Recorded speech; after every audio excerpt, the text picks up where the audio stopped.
Praise the lord. అందరూ క్షేమంగా ఉన్నారని మేము తలుస్తూ దేవునికి వందనాలు చెల్లించుకుంటున్నాము. ఈ దినమందు పుట్టిన దినంలో వివాహ దినములు జరుపుకున్న బిడ్డలను కూడా దేవుడు విశేషంగా దీవించాలని ప్రార్థన చేస్తున్నాము. ఈ సంవత్సరాది నుండి సంవత్సరాంతం వరకు దేవుని కృప కాపుదల మీతో ఉండాలని మేము కోరుకుంటున్నాము. ఆ విధమైన కృప మీరు పొందుకుందరుగాక. దేవుడి దినమందు మనకిచ్చిన వాక్యము ఇర్మియా గ్రంథము 32వ అధ్యాయము 19వ వచనం చదువుకుందాం. ఆలోచన విషయంలో నీవే గొప్పవాడవు, క్రియలు జరిగించు విషయంలో శక్తి సంపన్నుడవు.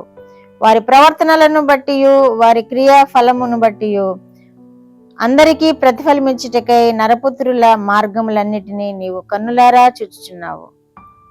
దేవుడి వాక్యం ద్వారా మనల్ని దీవించునుగాక. మనం చేసే ప్రయత్నం అంతా మనం కృషి అనుకుంటాం. మనం ఏదో ప్రయత్నం చేస్తుంటాం, కానీ ఆ ప్రయత్నాలన్నీ కూడా మనము ఎంతో కృషి చేస్తూ ఉంటాము. అవి సఫలం అవడానికి ఎంతో కృషి చేసి ఆలోచన మీద ఆలోచన చేసి వాటిని చేపడతా ఉంటాము. కానీ ప్రభువారు ఏమని చెబుతున్నారు ఇక్కడ? వారి ప్రవర్తనను బట్టి వారి క్రియా ఫలములను బట్టి అందరికీ ప్రతిఫలం ఇచ్చేవాడు దేవుడే.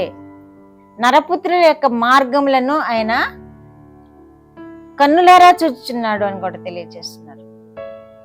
మన మార్గములను ఆయన కన్నులారా చూస్తున్నారు. మన క్రియాఫలం ఎలా ఉందో, మన ప్రవర్తన ఎలా ఉందో ఆయన చూస్తూ మనకి దానికి సంబంధించిన దానికి తగిన ప్రతిఫలం ఇస్తున్నాడు దేవుడు. కనుక మనం ఈ లోకంలో ఎంత కృషి చేసినా మనంతట మనము ప్రయోజకులము కాలేం, మనంతట మనం వృద్ధిలోనికి రాలేము. మనంతట మనము ఎదుగుతున్నప్పటికీ అదే నిష్ప్రయోజనమే అవుతుంది.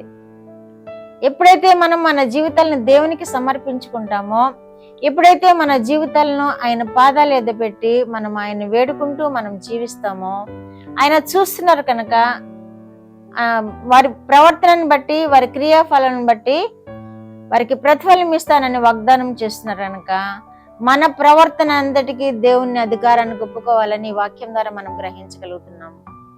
మన క్రియ అంతటి కూడా మనం ఏ పని చేపడుతున్నామో ఆ పనిని ముందుగా దేవుని పాదాలు ఎద్దు పెట్టి దానిని దేవుని చిత్తానికి అప్పచెప్పి మనం చేసినప్పుడు అవి సక్సెస్ఫుల్ అవుతాయని దేవుడు వాక్యం ద్వారా మనకి నేర్పిస్తున్నారు.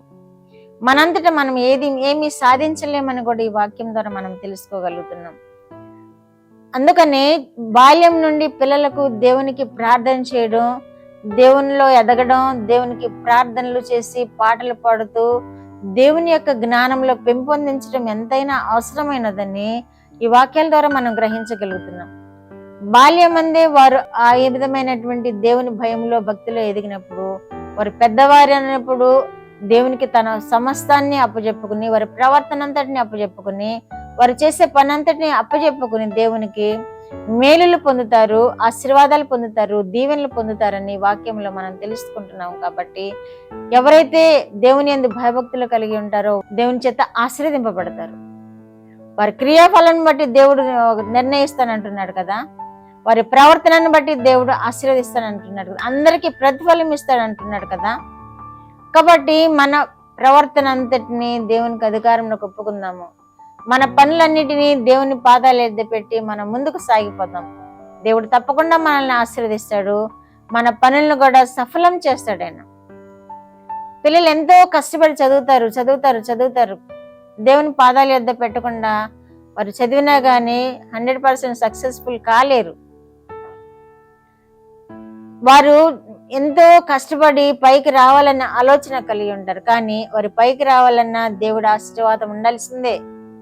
పరీక్షలు వస్తున్నాయి, పిల్లలు బాగా చదువుతారు, కానీ దేవుని యొక్క కృప కూడా వారు పొందుకోవాలని తల్లిదండ్రులు వారికి నేర్పించాలి. ప్రార్థన చేయడం, వాక్య ధ్యానం చేయడం నేర్పించాలి పిల్లలకి. అప్పుడే దేవుడు వారి క్రియాఫలాన్ని చూస్తాడు, వారి ప్రవర్తనను చూస్తాడు, వారికి తగిన ఫలాన్ని ఇస్తాడు, వృద్ధిలోనికి తీసుకుని వస్తాడు. యెషయా గ్రంథము 28:29 కూడా ఆశ్చర్యకరమైన ఆలోచన శక్తియు అధిక బుద్ధియు అనుగ్రహించేవాడు ఆయనే అని వాక్యం తెలియజేస్తుంది. ఆశ్చర్యకరమైన ఆలోచన శక్తి ఇచ్చే దేవుడుగా ఉన్నాడు, అధిక బుద్ధిని ఇచ్చే దేవుడుగా ఉన్నాడు. సొలొమోను మహారాజు పరిపాలన కోసం అడిగాడు, కానీ అధిక బుద్ధిని ఇచ్చాడు, ఆయనకి అధిక బలంనిచ్చాడు, అధిక జ్ఞానంనిచ్చాడు. అలా ఎవరైతే దేవుని మీద ఆధారపడతారో వారికి అధికమైన బుద్ధి ఇస్తాడు, ఆలోచన శక్తిని ఇస్తాడు. కొంతమంది ఆలోచన శక్తి లేక ఏది పడితే అది ఆలోచన చేసి ఏ పని పడితే ఆ పని చేయడం వలన వారు ఎంతో నష్టపోయే అవకాశం ఉందని మనం చూస్తున్నాం.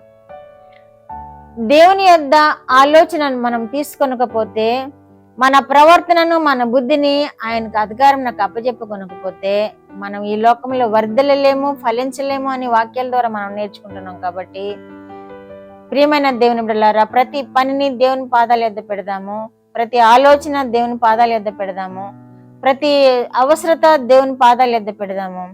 మనల్ని నడిపించే దేవుడుగా ఉన్నాడు, మనకి ఆశీర్వాదకరమైన దీవెనలు ఇచ్చే దేవుడుగా ఉన్నాడు, మనల్ని ఫలభరితులను చేసే దేవుడుగా ఉన్నాడు, వృద్ధిలోనికి తీసుకుని వచ్చే దేవుడుగా ఉన్నాడు. యవన బిడ్డలారా, మీరు దేవుని పాదాల యొద్ద పెట్టండి, మీ భవిష్యత్తును దేవుడు తీర్చిదిద్దుతాడు. ఎవరు కూడా స్వశక్తిని ఆధారం చేసుకోవద్దు, దేవుణ్ణి ఆధారం చేసుకోవాలని వాక్యం చెబుతుంది కనుక దేవుని మీద ఆధారపడండి, దేవుడు మిమ్మల్ని బహుగా దీవిస్తాడు. ప్రార్థన. మా దేవా, మా ప్రియ పరలోక ప్రభువా, మీ పరిశుద్ధ పాదములకు వందనాలు, స్తోత్రాలు. మా రక్షకుడైన యేసయ్యా స్తోత్రములు, పరిశుద్ధాత్మ దేవా స్తోత్రములు. ఇచ్చిన వాక్యం కొరకు ప్రభువా వందనాలనైనా. చూస్తున్న బిడ్డలందరూ కూడా మేము ఆధారం చేసుకొని వారి ఆలోచనను మీ పాదం మీద పెట్టి, వారి క్రియలను మీ పాదం మీద పెట్టి మిమ్మల్ని ముందు పెట్టుకొని నాయన సక్సెస్ఫుల్ జీవితం జీవించే భాగ్యము బిడ్డలందరికీ దయచేయమని యేసుక్రీస్తు వారి పేరిట ఈ మనవులు మీ పాదం మీద వేడుకుంటున్నాను పరమ తండ్రి. ఆమేన్.